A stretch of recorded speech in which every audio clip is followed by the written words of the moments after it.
नमस्कार दोस्तों, कैसे हैं आप? उम्मीद करती हूँ सभी ठीक होंगे। आज की कहानी का शीर्षक है हमारा बुढ़ापा। एक इमोशनल कहानी। जितनी मृत्यु सच है उतना ही सच है बुढ़ापा।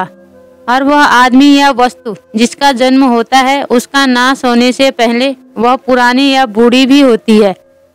और आज की ये बुढ़ापा एक इमोशनल कहानी इसी सत्य पर आधारित है। हर रोज की तरह दिनेश लाल जी अपने शाम के सैर सपाटे से लौट आए थे। वह अपने जूते उतार ही रहे थे कि बहू ने पूछा, बाबूजी आज हम पार्टी में जा रहे हैं, हम वहीं से खाकर आएंगे। आज रात के खाने में क्या खाएंगे बताइए। दिनेश लाल जी सोचने लगे, आज रविवार तो नहीं है और ना ही किसी की शादी है, जरूर किसी पार्टी में जा रहे होंगे। छोड़ो, मुझे क्या करना है इस उम्र में।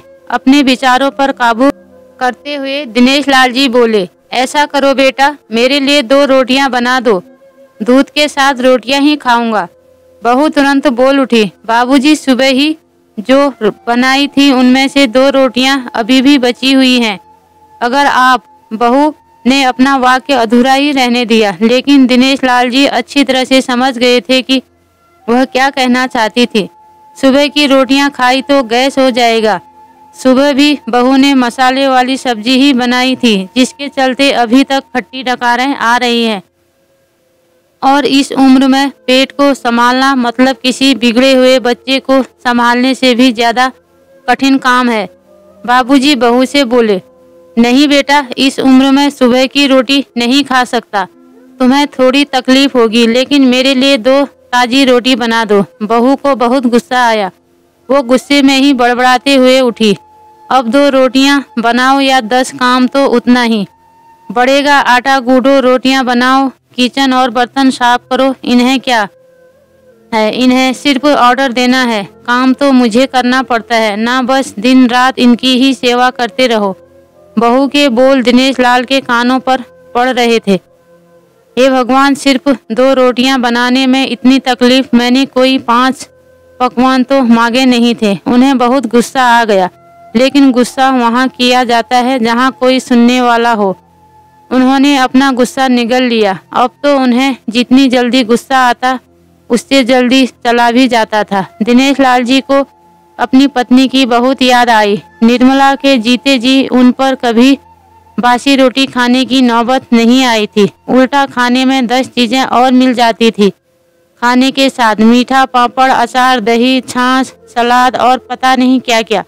दिनेश जी को बहुत बुरा लग रहा था। रहने दो बहू, मैं सुबह की रोटी ही खा लूंगा। फिजूल में तुम्हें तकलीफ होगी, और वैसे भी तुम्हारे हाथों की रोटी बहुत मुलायम होती है। मुझे चलेगा, मेरी वजह से तुम लोगों को देर नहीं होनी चाहिए। बहू को तो सोने पे सुहागा मिल गया। वह अपने आवाज मीठी करते हुए बोली, बाबूजी आप चाय लेंगे क्या? दिनेश लाल जी अपने चाय पीने की इच्छा को दबाते हुए बोले, वैसे तो कोई खास इच्छा नहीं है चाय पीने की, मगर तुम अपने लिए बना रही हो तो मेरे लिए भी थोड़ी बना देना। हाँ बाबूजी, मैं अपने लिए बनाने वाली हूँ, आपके लिए भी बना देती हूँ। बोलकर बहू रसोई के अंदर चली गई। दिनेश लाल जी खुद से ही बातें करने लगे, अभी तो लाखों की जायदाद है मेरे पास। यह घर भी मेरे नाम पर है और खाते में भी लाखों रुपए पड़े हैं। कभी बेटा विषय निकालता है तो मैं बोलकर टाल देता हूँ कि मेरे बाद तेरा ही तो है सब कुछ। और फिर भी एक कप चाय और 2 ताजी रोटियां के लिए तरसना पड़ता हो तो उन बूढ़ों का क्या होता होगा जिनके पास संपत्ति के नाम पर सिवा पुरानी यादों के कुछ भी नहीं होता। निर्मला को याद करके दिनेश लाल जी की आंखों में आंसू छलकने लगे और धीरे धीरे गालों पर सर के निर्मला के होते हुए उन्होंने घर का कोई भी काम नहीं किया था। आर्थिक जवाबदारियों के अलावा उनकी और कोई जवाबदारी नहीं थी। उनके व्यापार ने भी उन्हें अच्छा साथ दिया था। वह भी निर्मला से बहुत प्यार करते थे, लेकिन कभी जता नहीं पाए। वह यह सच्चे दिल से मानते थे कि निर्मला उनकी किसी पूर्व जन्मों के पुण्य का फल है, लेकिन जिंदगी की भाग दौड़ में वह निर्मला की मन की इच्छाएं पूरी न कर सके। उन्हें वैष्णो देवी जाना था, लेकिन हर बार यह यात्रा अगले साल के लिए पोस्टपोन हो जाती थी। घबराकर वह संसार की जिम्मेदारियां संभालते संभालते कब उनकी इच्छाएं उन्हीं के साथ चली गई, पता नहीं चला। दिनेश लाल जी ने देखा उनके पोता और पोती दोनों ही स्कूल से आ गए थे। दोनों ने अपना बस्ता सोफे पर फेंका और दादाजी की तरफ दौड़कर उनके गले लगते हुए कहने लगे, चलिए ना दादाजी, खेलने चलते हैं।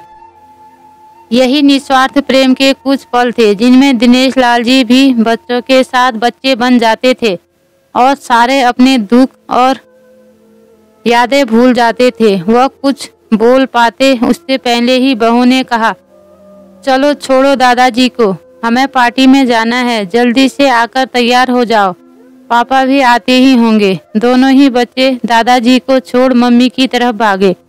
उनकी पोती 7 साल की थी और पोता 5 साल का।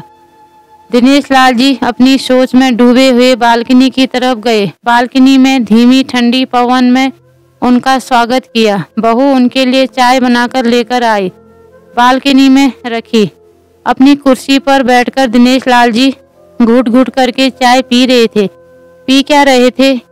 निगल रहे थे, क्योंकि चाय के नाम पर सिर्फ कम शक्कर वाला गर्म पानी था, ना इलायची ना अदरक। दिनेश लाल जी मन ही मन सोचने लगे, बहू के जाने के बाद आज खुद अपने हाथों से चाय बनाऊंगा, इलायची अदरक और थोड़ी सी ज्यादा शक्कर डालकर, और उसके साथ रोटियां खा लूंगा। रोटियों की याद आते ही उनका मुंह फिर खट्टा हो गया। चाय खत्म होने पर खाली कप लेकर वह किचन में रखने गए तो वहां देखा कि बहू और बच्चों का कप धोके पड़ा था। उन्होंने भी अपना कप धोकर रख दिया और अपनी डायरी लेकर बालकनी में आ गए।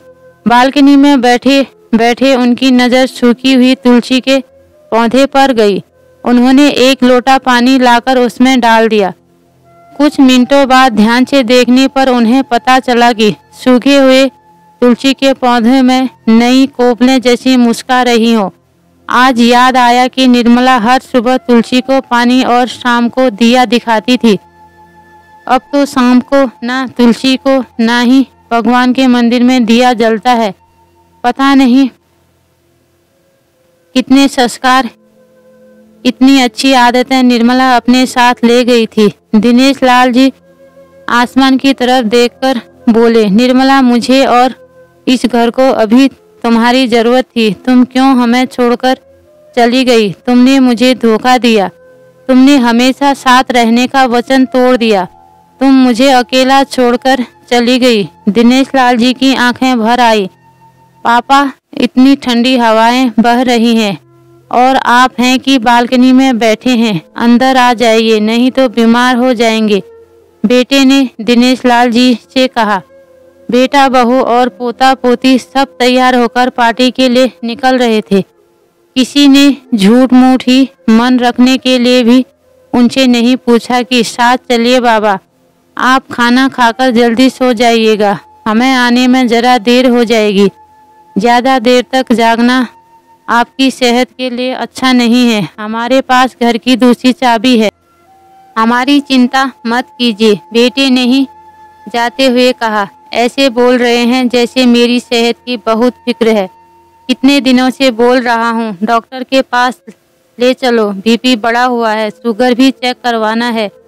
थोड़ा सा भी चलता हूँ तो हाँफने लगता हूँ। बेटा कहता है कि बुढ़ापे में यह सब तो होता ही है, ज़्यादा भ्रम मत पालिए। वाह बूढ़ बेटा, बूढ़े बाप के पास बैठने के लिए थोड़ा सा भी टाइम नहीं है तेरे पास, और पार्टी के लिए टाइम ही टाइम है।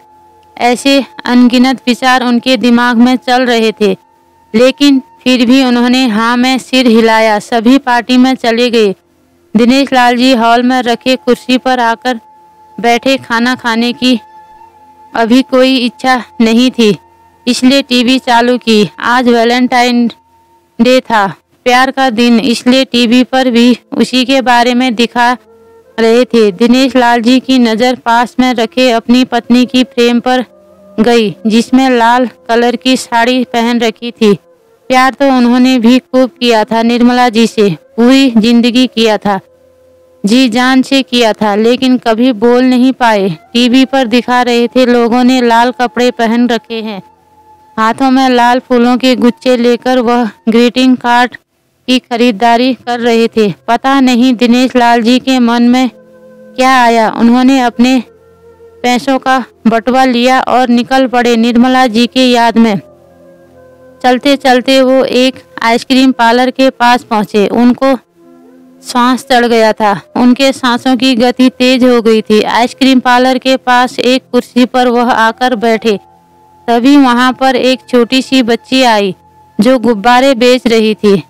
बच्ची बोली, दादाजी गुब्बारे लोगे क्या? इतने ही बचे हैं, बिक जाएंगे तो जल्दी घर चली जाऊंगी। दिनेश लाल जी ने देखा 10-12 रंग बिरंगे गुब्बारे थे। उन्हें याद आया कि निर्मला जी को भी गुब्बारे बहुत पसंद थे, लेकिन अब गुब्बारे लेकर क्या करूं? उन्हें बच्ची की आंखों में सच्चाई और आशा दिखी। उन्होंने 200 दिए और सारे गुब्बारे खरीद लिए। उन्हें फिर से निर्मला जी की याद आई, क्योंकि वह भी घर से निकलते समय हमेशा थोड़े एक्स्ट्रा पैसे लेकर निकलती थी और किसी न किसी जरूरतमंद की मदद किया करती थी। कभी वो टोकते तो वो कहती, हमें भगवान ने लेने वालों के नहीं देने वालों की लाइन में खड़ा किया है और थोड़े से रुपये के बदले में लाखों की दुआएं मिलती हैं, तो मुझे टोका मत कीजिए। आंखों में आंसुओं के साथ दिनेश जी लाल खड़े पीले रास्ते के बीचों बीच आए। उन्होंने आसमान की तरफ देखा, अपने हाथों में पकड़े गुब्बारे आसमान में छोड़ दिए और चिल्लाकर बोले, निर्मला मैं तुमसे प्यार करता हूँ। उनके सांसों की गति बढ़ गई, उनका शरीर लड़खड़ाया और जमीन पर धड़ से गिर पड़े। आसपास के लोगों को कुछ भी पता चल पाए उससे पहले ही दिनेश लाल जी ने इस मोह माया की दुनिया को अलविदा कह दिया। उन्हें अपनी पत्नी से मिलने की बहुत जल्दी थी और वो हमेशा हमेशा के लिए अपनी पत्नी के पास चले गए। पूरी कहानी को पढ़ने तथा सुनने के लिए आपका धन्यवाद। कहानी पसंद आई हो तो लाइक कीजिए, शेयर कीजिए, कमेंट कीजिए और मेरे चैनल को सब्सक्राइब कीजिए। धन्यवाद।